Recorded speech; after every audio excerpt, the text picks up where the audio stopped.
Assalamualaikum students, this video is for class 9 and today in physics we will do the rest of the part of the chapter atomic structure.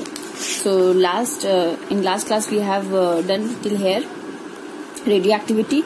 Now we will start from here Rutherford's experiment 4.1.4 page number 64. Okay.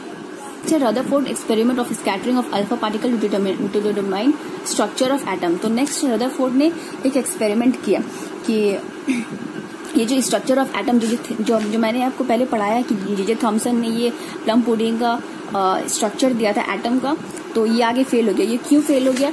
ये Rutherford के experiment ने बताया कि वो जो plum pudding है वो right नहीं है, वो राइट स्ट्रक्चर नहीं है. तो इसमें क्या किया था रदरफोर्ड ने कि एक गोल्ड फॉइल को थिन गोल्ड फॉइल को लेकर के अल्फा पार्टिकल्स का बॉम्बार्डिंग किया. उसमें अल्फा पार्टिकल्स को बॉम्बार्डिंग करने के बाद इसमें देखा गया कि बहुत जो अल्फा पार्टिकल्स, क्योंकि पॉजिटिवली चार्ज उन्होंने बताया था कि जो स्फेयर है वो पूरा पॉजिटिवली चार्ज है. तो जब अल्फा पार्टिकल क्योंकि जो होता है कि अल्फा पार्टिकल पॉजिटिव चार्ज होने, अल्फा पार्टिकल जो बम्बार्डिंग होने के बाद क्या होना चाहिए, वो वापस डिफ्लेक्ट हो जाना चाहिए, क्योंकि एक पॉजिटिव स्फेयर है.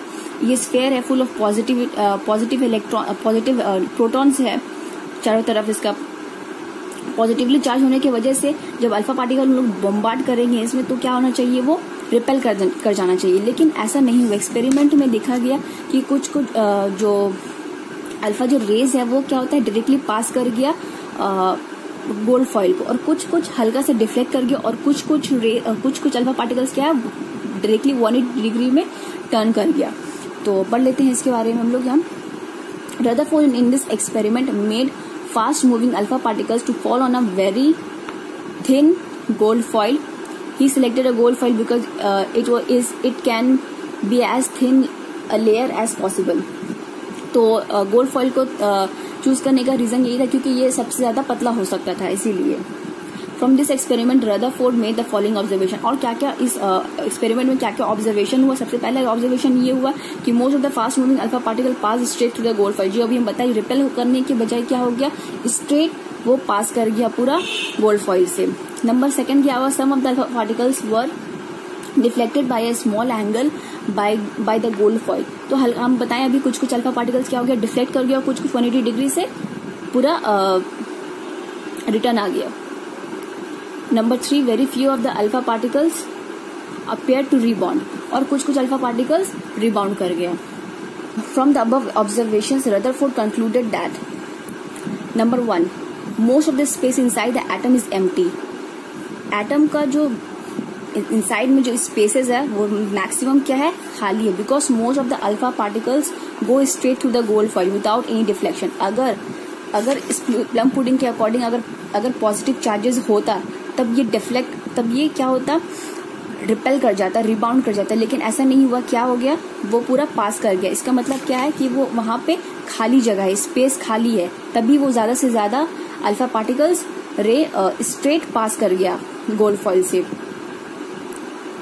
Without any reflection. Number 2, very few particles were deflected from the straight path. और कुछ पार्टिकल्स क्या होता है, कुछ पार्टिकल्स डिफ्लेक्ट कर गया अपने स्ट्रेट पाथ से, indicating that the position charge of the atom remain in a very small. मतलब डिफ्लेक्ट करने के वजह ये हुआ कि मतलब बहुत ही कम जगह में पॉजिटिव चार्ज अक्यूमुलेट है. Number 3, a very small fraction of alpha particles were deflected by 180 degree, indicating that all the positive charge and mass of the atom is concentrated in a very small space. That is, positively charged heavy nucleus occupies a very small volume in the atom. मतलब जो 180 degree से पास rebound हो गया, उसे पता चल रहा है कि एक न्यूक्लियस में पॉजिटिवली चार्ज कंसेंट्रेटेड है. Rutherford concluded that the radius of nucleus is 10⁵ time less than that of the atom. Rutherford's nuclear model of atom. On the basis of his experiment, Rutherford put forward the following features of nuclear model of atom. Number 1, क्या क्या इस experiment के basis पे उन्होंने क्या क्या बताया nuclear model atom का बताया कि सबसे पहला है कि almost all the mass and entire positive charge of an atom is concentrated into its centre called nucleus. मतलब एक न्यूक्लियस, जो न्यूक्लियस के बारे में सबसे पहले बताने वाले रदरफोर्ड ही थे, वो बताएं कि न्यूक्लियस है जहां पे मैक्सिमम पॉजिटिव, मतलब पूरा का पूरा पॉजिटिव चार्ज वहीं पे कॉन्सेंट्रेटेड है और पूरा का पूरा मास एटम का वहीं पे कॉन्सेंट्रेटेड है। Number two the electrons revolve around the nucleus in circular path. जो इलेक्ट्रॉन्स है वो न्यूक्लियस के सर्कुलर पाथ में घूम रहा है। Electrons revolve around the nucleus in circular path at a very high speed. तो जो इलेक्ट्रॉन है वो सर्कुलर पाथ में रिवॉल्व कर रहा है न्यूक्लियस के around at very high speed. The total negative charge on electrons in the extranuclear part is equal to the total positive charge present in the nucleus। मतलब जितना positive charge होगा उतना ही negative charge होगा, या जितना negative charge होगा total उतना ही positive charge होगा। इसी वजह से न्यूट्रल हो जाता है atom. That is why the atom as a whole electrically neutral. लेकिन रदरफोर्ड के भी इस न्यूक्लियर मॉडल को एक्सेप्ट नहीं किया गया बाद में, और ये भी फेल हो गया, क्योंकि जब according to electrodynamics a moving negatively charge particle while revolving constantly around a positively charge nucleus in a circular path as suggested by Rutherford should emit radiation. ये जो इलेक्ट्रॉन्स रिवॉल्व कर रहा है सर्कुलर पाथ में, वो क्या होना चाहिए, एमिशन होना चाहिए रेडिएशन का एमिट करना चाहिए, जिससे एनर्जी लूज होगा and thereby lose energy continuously, और कंटिन्यूसली एनर्जी लूज होगा। As a result of continual loss of energy the revolving electron will regularly approach the nucleus. और ये राउंड मूव करते करते क्या होगा, न्यूक्लियस को अप्रोच करेगा। Then following a spiral path of steady decreasing radius, और इसका रेडियस कम होते जाएगा। ये इस पाथ को मूव करते करते न्यूक्लियस की तरफ जाएगा और इसका रेडियस कम हो जाएगा, means distance between the nucleus and the electron will less and eventually fall on the nucleus. और क्या होगा, बाद में वो कोलैप्स कर जाएगा न्यूक्लियस के साथ, जिसकी वजह से एटम डिस्ट्रॉय हो जाएगा। लेकिन ऐसा कुछ होता नहीं। इसकी वजह से ये जो रदरफोर्ड का जो एटॉमिक मॉडल था उसको भी गलत साबित हो गया ये। लेकिन रदरफोर्ड पहले ऐसे साइंटिस्ट थे जिन्होंने न्यूक्लियस का कॉन्सेप्ट दिया था, उस वक्त गलत साबित हो गया था। लेकिन बाद में उन्हीं के एक स्टूडेंट ने, चैडविक ने, न्यूट्रॉन को डिस्कवर किया और न्यूट्रॉन के बारे में बताया। तो न्यूट्रॉन को डिस्कवर किसने किया, चैडविक ने किया। तो और एक एक्सेप्शन है कि accepting atom of ordinary hydrogen all the atoms contain neutron. सिर्फ हाइड्रोजन के अलावा सारे नॉर्मल सारे एटम्स में न्यूट्रॉन होता है। It is express by symbol N और N01। So we express neutron as N, electron as E and proton as P।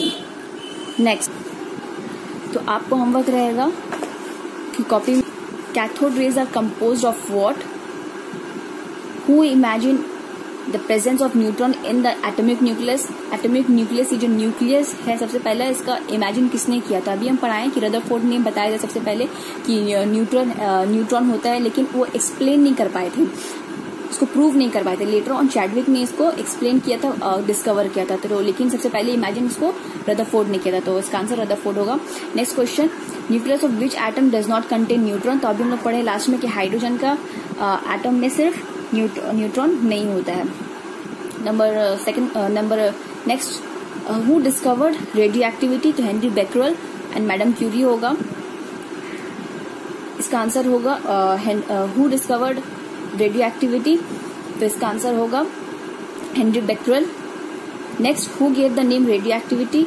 Next question, what is Becquerel rays, what is the charge and mass of alpha particle. ये सारा questions in question करके रखिएगा आप लोग homework के as a homework. कि अब तक के लिए इतना ही। अस्सलाम वालेकुम।